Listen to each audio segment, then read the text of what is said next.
Suportes identificadores da numeração identificadora do chassi. Os suportes identificadores são elementos complementares que auxiliam na verificação e validação da numeração do chassi do veículo. Esses dispositivos contêm informações diretamente relacionadas à identificação do chassi, como segunda gravação do chassi, identificação do ano de fabricação do veículo, etiquetas, plaquetas ou gravações com o número do VIS, gravações nos vidros. A aplicação e obrigatoriedade de cada um desses itens obedecem a critérios definidos por regulamentações do CONTRAN. A seguir, vamos analisar as diretrizes para cada tipo de suporte identificador. Segunda gravação do número do chassi. Para os veículos nacionais do tipo reboque e semi-reboque, produzidos após 180 dias da publicação da Resolução do CONTRAN número 691 de 1988, passou a ser obrigatório a identificação com duas numerações do chassi, que devem atender os critérios estabelecidos pela norma NBR número 6066, vigente à época. Para os veículos automotores de 2 ou 3 rodas, produzidos após 180 dias da publicação da Resolução do CONTRAN número 691 de 1988, até o dia 31 de dezembro de 1998, data que marcou o fim da vigência dessa resolução, tornou-se obrigatório a identificação do chassi em, no mínimo, 2 pontos, na coluna de suporte da direção ou no chassi monobloco, que devem atender os critérios estabelecidos pela norma NBR número 6066, vigente à época. Indicação do ano de fabricação do veículo. A partir de 1º de janeiro de 1999, tornou-se obrigatório a identificação do ano de fabricação para todos os veículos fabricados ou importados, com exceção dos tratores, protótipos utilizados exclusivamente em competições esportivas e viaturas. Essa identificação deve estar fixada no veículo, podendo ser gravada diretamente no chassi ou monobloco, ou ainda em uma plaqueta destrutível em caso de remoção. A exigência foi estabelecida pela Resolução do CONTRAN número 24 de 1998. Posteriormente, com a publicação da Resolução do CONTRAN número 968 de 2022, aplicável aos veículos produzidos ou importados a partir de 1º de janeiro de 2025, foram ampliadas as possibilidades para a identificação do ano de fabricação. Além das opções já existentes, plaqueta metálica e gravação diretamente no chassi ou monobloco, passou a ser permitido também a utilização de etiqueta ETA, desde que destrutível em caso de tentativa de remoção. A nova norma também autorizou que essa informação seja apresentada em uma etiqueta destrutível única, contendo o ano de fabricação em conjunto com o número do VIN ou VIS do veículo. Conforme a Resolução número 968, quando a identificação do ano de fabricação for por meio de gravação no chassi ou monobloco, deve ser realizada nas imediações do chassi, em 4 algarismos, na profundidade mínima de 0,2 mm e a altura mínima dos caracteres de 4 mm para os ciclomotores, motonetas, motocicletas, triciclos e quadriciclos, e de 7 mm para os demais veículos. A norma também impõe que a identificação do ano de fabricação deve estar localizada nas imediações do número de identificação do chassi ou nas imediações do VIS, em uma das 8 posições. Quando a identificação for por gravação em plaqueta, a plaqueta deve ser preferencialmente em alumínio, com espessura de 0,3 mm e com rachuras transversais com ângulo de 45 graus, com a finalidade de fragilizar a plaqueta para torná-la destrutível quando de sua remoção. Etiquetas, plaquetas ou gravações com o número do VIS. A Resolução número 691, publicada em 1988, tornou obrigatório, além da gravação do número do chassi, a identificação dos veículos com os caracteres VIS, como medida preventiva contra fraudes e roubos. Para os veículos nacionais, essa obrigatoriedade passou a vigorar 180 dias após a publicação da resolução.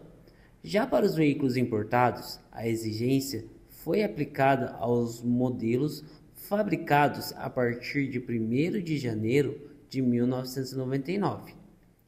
A norma estabelece que a aplicação do VIS pode ser realizada, a critério de cada fabricante, por um dos seguintes métodos: gravação direto no chassi ou monobloco, com profundidade mínima de 0,2 mm, utilização de plaquetas coladas, soldadas ou rebitadas, desde que sejam destrutíveis em caso de remoção, ou o uso de etiquetas autocolantes, também destrutíveis em caso de tentativas de retirada.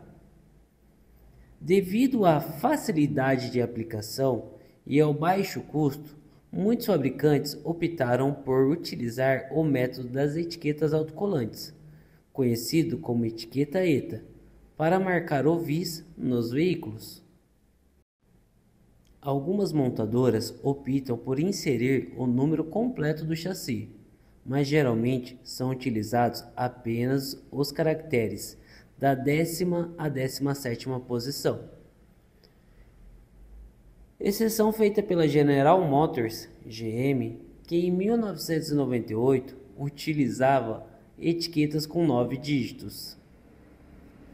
Além da numeração, algumas etiquetas apresentam uma imagem holográfica de autenticação, visível somente com o uso de lanternas específicas.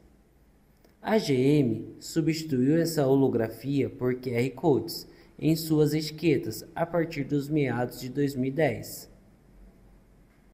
A localização padrão dessas identificações deve seguir os seguintes pontos do veículo: no compartimento do motor, na coluna da porta dianteira lateral direita, também conhecido como batente da porta do passageiro, no assoalho sob um dos bancos dianteiros, para os veículos fabricados até o último dia de 1998.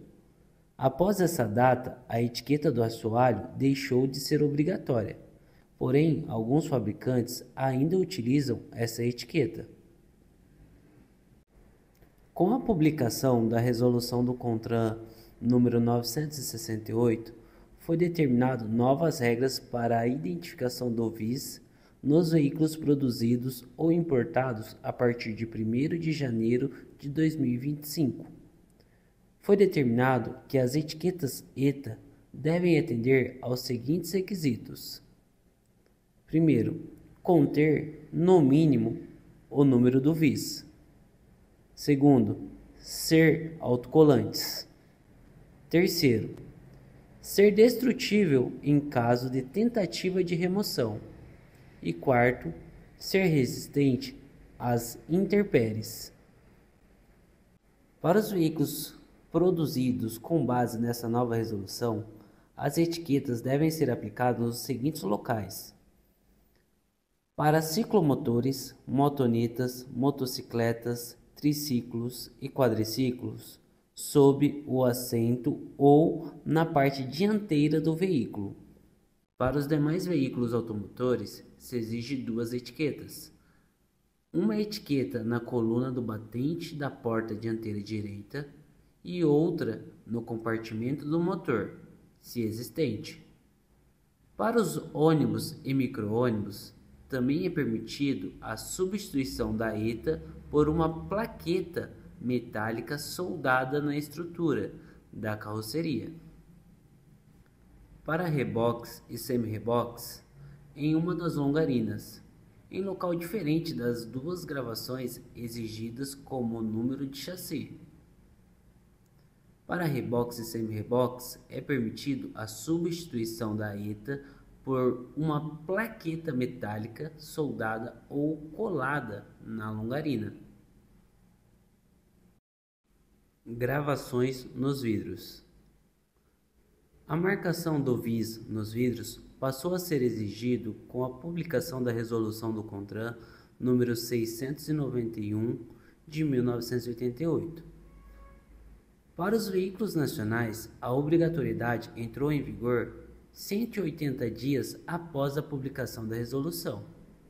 Para os veículos importados, a exigência passou a valer para os modelos fabricados a partir de 1º de janeiro de 1999. As gravações nos vidros não possuem especificações quanto a tamanho ou profundidade, mas devem ser indeléveis e feitas de forma que, caso adulteradas, apresentem sinais visíveis de violação. As identificações devem ser gravadas no mínimo nos seguintes locais: um dos para-brisas, um dos vidros traseiros e, quando existente, em pelo menos 2 vidros de cada lado do veículo, excetuados aos quebra-ventos. Quando se refere um dos para-brisas, vale ressaltar que tem ônibus que tem o para-brisa dividido no meio. E também nos vidros traseiros, também tem veículos que o vidro traseiro é dividido no meio. O caso de uma Doblô ou uma Sprinter, por exemplo. Pessoal, estes são os suportes identificadores. É importante destacar que eles são tão relevantes quanto a identificação do chassi. Portanto, qualquer divergência, ausência ou irregularidade nesses suportes deve ser registrado no laudo de vistoria, para que o veículo seja devidamente encaminhado ao setor responsável pela regularização.